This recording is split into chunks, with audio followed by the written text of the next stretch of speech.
தலைவன் தம்பி தலைமையில் ஜீவாவோட பெரிய கம்பேக் ஃபிலிம்னு எல்லாரும் பேசிட்டு இருக்கும்போது, சரி தியேட்டர்ல போய் பார்த்தே ஆவணும் அப்படின்னு சொல்லிட்டு போனோம். ஜனநாயகன் ரிலீஸ் ஆகாட்டி எவ்வளோ படத்துக்கு வந்து வழி கிடைச்சிருக்கு பாருங்க. ஒரு பெரிய ஹீரோ படம் வரல அப்படின்னா, எத்தனையோ சின்ன படங்கள் உள்ள வந்துட்டுருக்குது.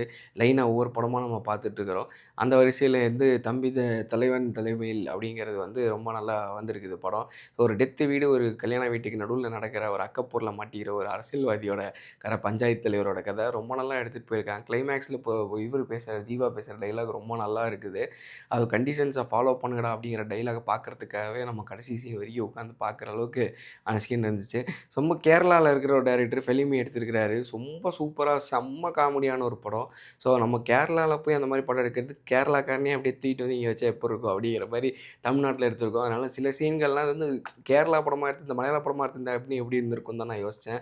ஏன்னா அதே மாரி செட்டு, அதே அட்மாஸ்பியர், சரக்கு பாட்டில் லைனா குடுக்கறது, சாப்பிடுறது, இந்த மாதிரியான ஒரு செட்டப் வந்து கேரளால மட்டுமே இருக்கக்கூடிய கேரளா நண்பர்களுக்கு தெரியும். அங்க போயிருக்கிறவங்களுக்கு தெரியும். நம்ம ஊர்களோட கான்செப்ட்டே வேற. மாப்பிள வீட்லலாம் குடிப்பாங்க. அப்படி இப்படி இருப்பாங்க. எல்லாம் ஓகே. அதக்கூட இங்க வந்து ரொம்ப சீரியஸா சில சீன்லாம் பண்ண மாரி இருந்துச்சு. தம்பி ராமையா, இளவரசர்லாம் நல்லா பண்ணியிருந்தாங்க. பட் ஸ்டில் ரொம்ப சீரியஸா இருந்துச்சு. சிலதெல்லாம் இன்னும் நல்லா காமெடி ஒர்க் அவுட் ஆயிருந்துச்சு. இன்னும் கூட ப்ளே பண்றதுக்கு நெறைய ஸ்பாட் இருந்தது. என்னடா இத கூட குறை சொல்றேன்னு நெனைக்க வேணாம். நெறைய ப்ளே இருந்துச்சு.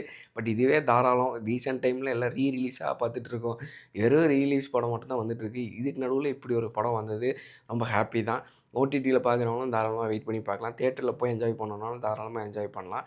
ஜீவா ஒரு பெரிய ஒரு கம்பேக் படம்னே சொல்லலாம். ஸோ நல்ல கருத்து ரொம்ப அருமையா இருக்கு. ஊர்ல 4 பேர் 4 விதமா பேசுறனால எப்படி ஒரு பாதிப்பு ஏற்படுது அப்படிங்கிற அளவுக்கு நல்லா சொல்லியிருக்கிறாங்க.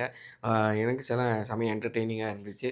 ஸோ தொடர்ந்து இந்த மாரி படங்கள் ஜீவா பண்ணி இன்னும் பெரிய ஹிட்டுகள்லாம் குடுப்பாருன்ற நம்பிக்கையில உங்களுக்கு இந்த படத்துல என்ன புடிச்சிருந்துங்கிறதையும் கமெண்ட்ஸ்ல ஷேர் பண்ணுங்க. பாய்.